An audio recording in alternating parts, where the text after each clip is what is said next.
Simbo Akiyuki.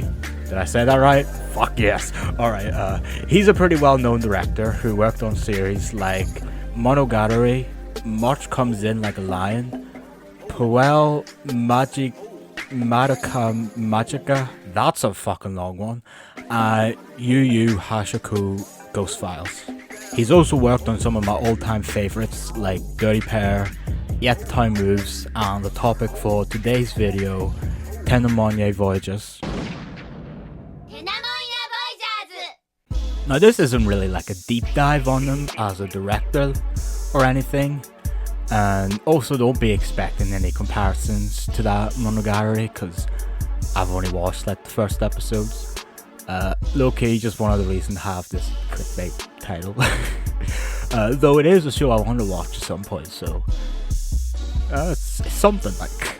Now, Tenamonya Voyagers is a series that is well beyond forgotten at this point. Honestly, it's only a couple of hallways down from the lost media section. Like, aside from the soundtrack and a couple of the commercials on YouTube, I think I've only seen like one other guy post a video on this anime. So I'll have that video in the description, so go watch that after you watch this shit. For a brief history of the series, it was an anime original that had a couple of OVAs released near the end of 1999, making it one of the last animes of the 90s, and personally I think kind of one of the last of the golden age, if you want to put in that area, who knows. It was animated by Studio Pierrot, which is the same studio that animated shows like Naruto, Bleach, Ghost Stories, think of a big black man chasing you! and the Sonic OVA. Actually, thinking about it, I really need to make a video on the Sonic OVA because that's one of the greatest creations to come out of the human race. I absolutely love that shit, by the way. I'm just not there. I would say more about the history of the series, but that's really it. I couldn't find much else on the internet aside from like the individuals who worked on the show, and that's a long list that I'm not even going to get into. Though I did find some concept art for the character designs and the backdrops and all that, so I'll have them popping up here and there. Look at that, how fancy. But that's really it for now. Let's just get into the story. Alright, so this girl called Ayako is a teacher from Earth who's just traveled to like the other side of the universe for like a school she's secured a job at. But by the time she actually arrives at the school after like several months of travel, doesn't really say how many months she traveled for, but apparently it's a lot. The place had already went bankrupt, making Ayako out of a job and homeless since space travel's like hella expensive over here. Then comes in Paraila. She's currently on the run as she's the boss of the Space Trash Crime Syndicate. Yes, that's the actual fucking name they use in the show. She uses Ayako's closeness as like a way to help get both of them back to Earth because she has no idea what the fuck's going on. The main reason why Paraila wants to go back to Earth is because all of the laws she broke don't apply in Earth's territory, so she'd be able to escape all crimes. Kind of like what P. Diddy's doing at the moment. Anyways, they also run into this girl, Wakana, who was a student doing a sports scholarship, but then, yeah. So now the three of them have to make it back to Earth while on the run from the police. I think the best way to describe this anime and how it plays out is like a mecha space opera road trip type of story, with each episode just throwing these characters into like the fucking wildest of situations, such as them joining a mecha boxing tournament because they gambled all the money away and they need to pay back the funds, a space baseball match against the sun, being locked up in a spaceship without any power and having to find the emergency switch, and for some reason this is the one that's the fan service beach episode, robbing fishermen, a shootout on a space train, and accidentally selling a government protected coral and then scissoring in jail. Yeah, that happened. Overall, it's just a series that's constantly bringing in new fun ideas and more ways to just ruin these characters' days. it comes to the animation and visuals in the series, it is banging. A lot of really striking visuals in this, such as these scenes with these limited colours and like bold poses and all. This one here with the glass breaking is like a perfect example of what I'm talking about. I also love its approach to all the mecha battles and just how stylish everything looks. The animation as well is just buttery smooth, and it looks just as good now as it did back then. Lots of great shots with these multiple layers moving at once. The intro animation is also quite nice as well with the slot machines and shit. And I also like how the majority of it is just the mainframe washing machines. Also, a lot of the backgrounds are just really stunning looking, especially in like episode 3 with like the hotel island and like the casino area. It all looks great.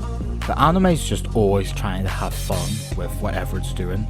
Like during these monologues, the characters are never just standing still and just talking with nothing else. There's always some type of movement going on, whether that be Ayako stumbling about looking for glasses or Perila airing out her top. There's always something going on visually, and that might not sound like much, but like you'd be surprised how many animes get that wrong, especially with a lot of anime from this time period. Now the soundtrack is solid enough, it's mainly just atmospheric shit to play in the background, while all the characters kind of like just take main stage like, but it does its job and it does it well. Now because most of the music is just there for like the atmosphere, I wouldn't really say many of the tracks actually like stood out to me, but I did enjoy all of what I heard, so no, I'm not complaining. Now let's get into the flaws of this anime. The weakest part of this series is easily its ending, as the best way I could describe it would be like if you were watching this video right now and then suddenly it just like, what the hell, is that actually it? There's just no type of conclusion or send off or anything, it just ends. Now with like the humorous tone of the anime, this could have worked in their favor, but that's not what happened. Literally just stops. Just abruptly stops out of nowhere and that's it. Now apparently this ending happened because the anime sold like shit.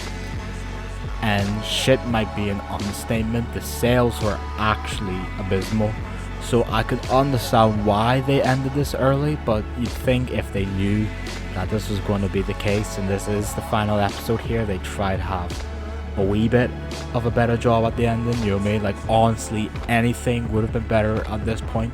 Like literally, the characters just outright dying would have been a more fulfilling ending than the ending that we got. And like I said earlier in the video, this shit was an anime original, so it's not even like a manga or like a light novel or whatever to fall back on. Like this is literally it. This is all we got as a conclusion for these characters. Like the ending is so shit that there's not even a point of me putting a spoiler there, because there actually isn't anything to spoil, it just ends.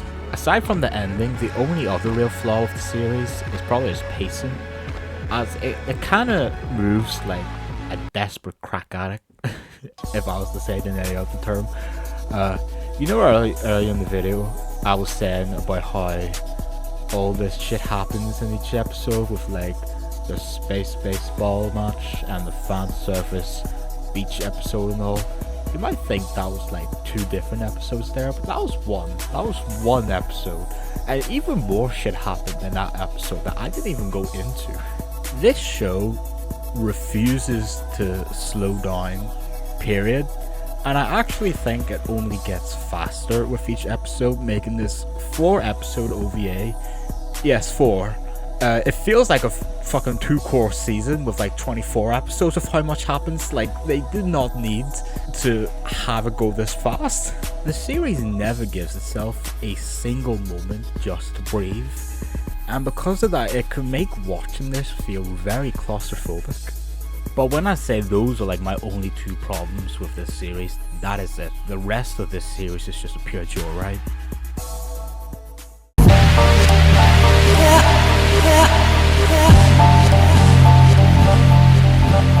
Since that there's only 4 episodes, I thought it'd be fun to go through all of them, talk about my favourite moments from each episode, and then rank them. This first episode makes for a fun start of the series. It introduces the 3 main girls, and Tatsu, a police officer who's like one of the two only real antagonists that this anime has to offer. This is probably like the most tame episode in the whole series as well, as it mainly just works as an introduction to the story and its characters, though there is a pretty great mech scene near the end of the episode. So overall I'll probably give this like a 8 out of 10, it's a solid start. This episode is another fun one. It starts off with them crash landing in this desert planet, where they then try to start up a wheat shop in like one of its cities. Only problem is that they're selling like government protected coral, which gives them like 50 years in jail. That isn't much of a problem though, because they're locked up with this girl Mako, who used to work on the Proella. She's getting out in a few days, so she breaks them all out, which leads to another banging mech battle near the end of the episode. This is another fun episode that also has more of a focus on Proella's backstory and why she is as wanted as she is. Bit of a side note, but I actually own a cell for this episode. It's from the moment that Proella realizes that she's about to get arrested for selling illegal coal. Pretty funny scene, and it's dope to own shit like this. But anyways, I'll probably rate this episode like an 8 out of 10. This episode's probably the best out of the 4.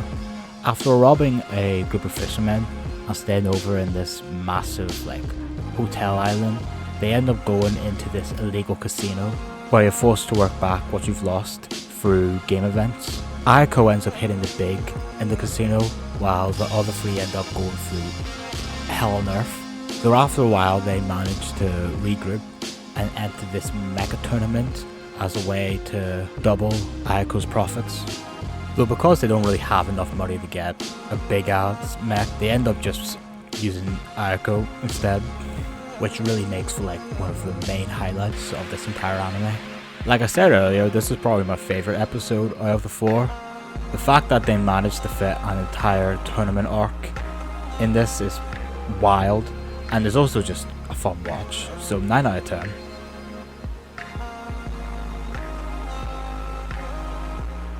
This is probably the most mixed episode out of the 4. This episode has the girls stuck in a broken down ship with no air conditioning, so they're boiling to death. So to be able to take back control of the ship and then fix the room temperature, they need to find the emergency power. The episode actually has a good variety of sections given the limited location, having them using this blow up dock to cross this heat pool and then ice skating around and playing baseball against the sun. Not too sure what happened with that, like, to be honest, but I like the idea of it. The episode also introduces this new character called Elaine, who's a undercover detective after Proella.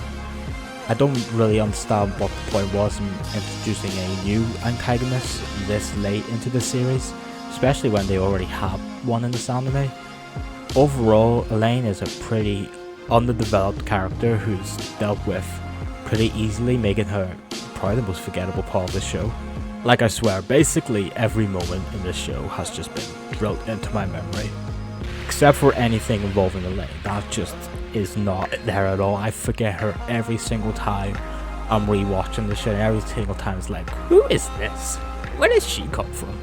The abrupt ending and cliffhanger also doesn't help, and it kind of makes it clear that this episode was not intended to be the last episode originally, but due to the perfect performance of the series, that ended up being the case. I've watched this OVA probably like 7-8 times now over the past few years, and anytime I get to the end of this episode, I'm just kind of left in disappointment, because I see the ending and it's like, this is such an enjoyable show, why did it end like this? You know what I mean? It's just pure disappointment. I feel like they could have done so much more. Overall, while this episode does have a lot of good moments, it kind of just breaks my heart how underdeveloped it is. So I'll give this like a 6 out of 10.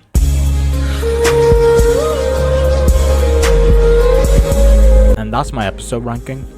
If you want it as like a tier list, here you go. Honestly, I wouldn't really say there's any bad episodes in the show, just a really disappointing one at the end, and it's really just because it is the end and it isn't as well executed as I want it to be. I think ideally if this anime had like 2 more episodes, that would have been perfect. and I probably rate it even higher than I already have. Overall, while the series may be short and lacking that real proper ending, I think what the series does have is easily enough to make it worth the watch, so I definitely recommend checking it out if you like what you've been hearing so far throughout this video. Personally, I have this OVA as one of like the best of its era, along with shit like Yokohama Kadashi Kiku and the Blackjack OVAs. This is a series that I've just enjoyed for years now, so I hope that this video has done the anime at least a wee bit of service. I'd love to see this get like a wee bit of a resurgence at some point, because I feel like this is some real quality 90s anime that deserves to be remembered. This might even sound a bit wild, but I'd actually have this up with like my top 10 animes of all time. I don't really know why, it's just something about this keeps me coming back to it every year. Whether that be the characters, the settings, the animation, or the dumb ideas that it has, it's really just something that's just grabbed me like. Anyways, if you've liked this video, liking and subscribing would be a great help. And if you want to see more content from me, I got this video on the Lupin the Third manga that you can watch. Also, to very quickly address this, to anyone that's wanting more Lupin content from me, I've got a couple of videos coming at the end of this year, so I've got you covered on that. Don't worry, Lupin isn't going anytime soon. Anyways, thanks for watching and have a good one.